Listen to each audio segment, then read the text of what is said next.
Hello, everyone. My name is Nicholas Simone, and I'm here for my overview and outline of my article titled 100 Years of Curriculum History, Theory, and Research by Alan Schoenfeld. So what Schoenfeld did is he took papers or essays from 50 past presidents of the American Educational Research Association. And after reviewing all of the essays, he took out all aspects that pertain to curriculum theory and research. And then after he did that, he divided it up into three different sections. All of the ones that were before 1920, then he linked the 1920s and 1930s together, and then the last section was the 1940s, 50s, and 60s. And then throughout his article, he tried to make connections between past curriculum history and theory and research to some of the recent initiatives in curriculum development today. In order to understand some of the references that he makes, these are the four major legislative achievements that people should be familiar with. Committee of 10 goes all the way back to 1892, when a group of educators decided we might need a national curriculum for all high schools. Then the more recent legislative acts, No Child Left Behind, was under the Bush administration.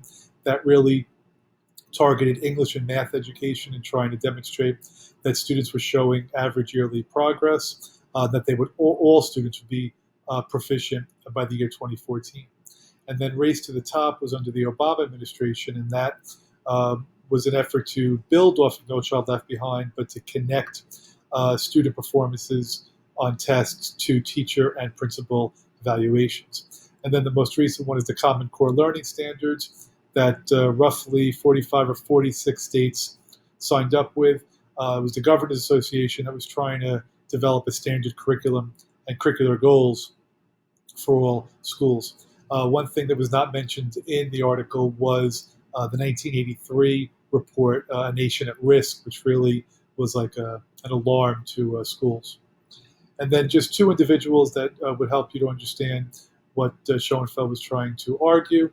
One is E.D. Hirsch. He's really one of the leaders in the core knowledge movement and the belief that there's just a certain amount of information that all students should know if they want to not only be successful in school, but also be productive citizens. And then the progressive reformer, educational reformer, John Dewey, who a long time ago was looking for student-centered learning environments. And for those of us who are practitioners, I think we realize that a lot of people have failed to live up to his expectation. So now, as far as my discussion questions that were sparked from the reading of the article, first I asked was, what role does interdisciplinary learning play in curricular development?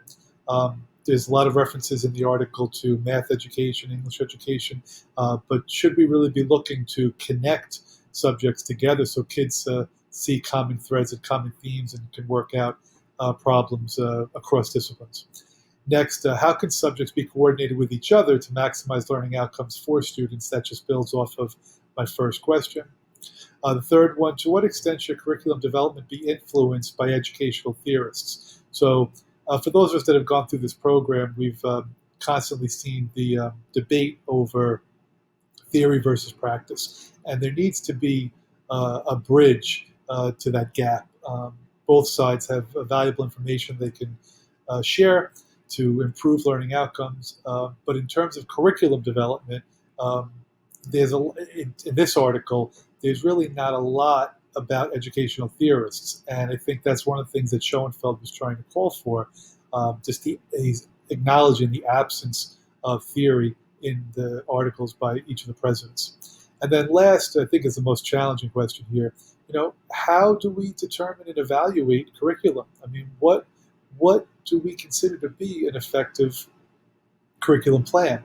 And in one of the papers, there was a president who was calling for like a 5-year plan before you even implement a new curriculum based on whether or not it was battle tested. And I'd love in our discussion to really talk about, well, how can we actually test out curriculum and what are the best, if there is, and what are the best ways to do that? In terms of why I think this is an important topic, well, first of all, the paper really does, after reading it, you see the development of curriculum and the ideas all throughout history. As I was reading it, I kept thinking about what was going on in American history at the time of these papers. So there's so many people that have contributed to the field of curriculum educational research, and they are all dedicated to trying to improve learning outcomes for students. So you can just see that there is a commitment, but then again, we seem to fall short in reality. So why is this a critical issue? Well, first of all, the Common Core Learning Standards, they just haven't really demonstrated improvement for student achievement. In many ways on the PISA tests, when we are compared to students overseas, we're actually declining. Math scores are getting worse. So it's really important that we come up with a curriculum that is going to show improvement and going to help students to be prepared for 21st century the 21st century workforce. Next, colleges are lamenting the fact that many incoming freshmen are being required to take remediation classes. So, what does that say about the preparation level that we're giving kids in the high school? Um, Colleges are requiring them to take classes in the summer before they are admitted to school. So we really need to recognize that our whatever the curricular goals are, they're just not working.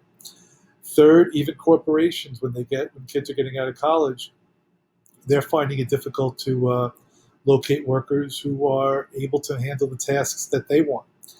And then lastly, our schools.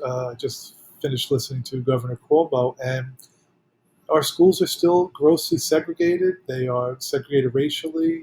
He's talking more economically. Some schools spend $36,000 a year on students. Others spend 13,000. Would a standard curriculum somehow alleviate that, gross inequity, or are the problems even much more severe than even that? What are the implications for teachers, students, administrators, parents, or society? Well, we just have to finally put an end to the classroom environment where students are sitting at a desk and they're just copying notes off of whatever platform the teacher is using. Those days have to be eliminated. We need environments where students are encouraged to think, where they're developing their creativity and their problem solving skills. And we need to develop curriculum that's going to uh, not just encourage teachers, but demand that they do this. The student-centered learning environments. There was a call for this early on. This is not something that is relatively new. You can see the John Deweys of the world, and even some of the articles that were cited in this paper. There, we have often and early been calling for learning to be student-centered, and yet just too many teachers continue to just go with that. I don't even want to call it old school anymore. It's just not an effective strategy.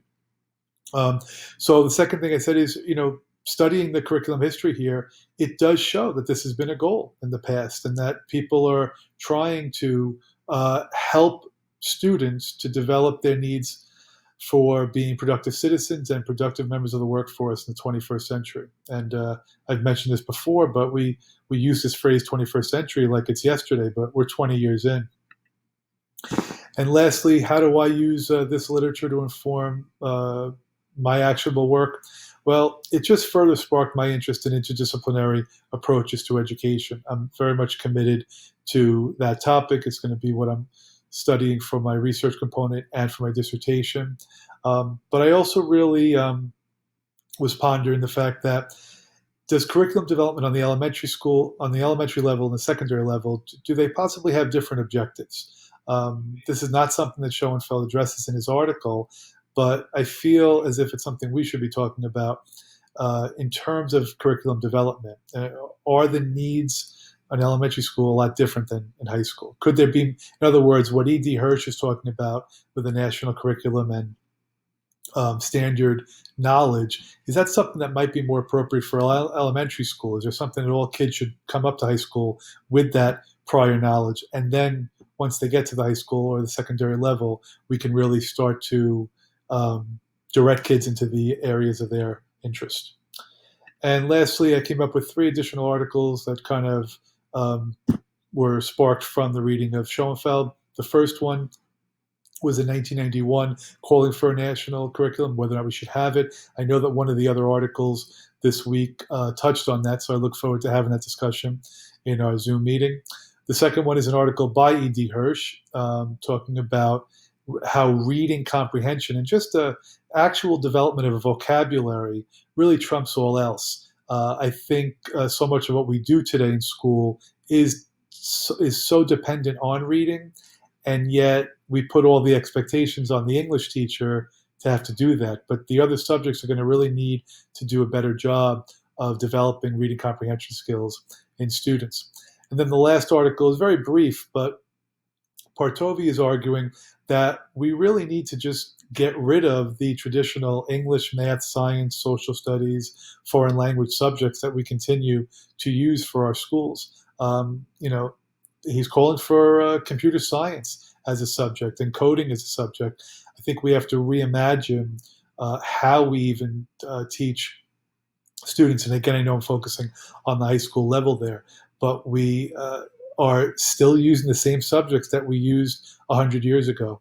And at some point, people are going to, even though I know it's a daunting challenge, and I know that it would require a lot of change on the certification level in the colleges, but we may need to start to think about changing up our subjects.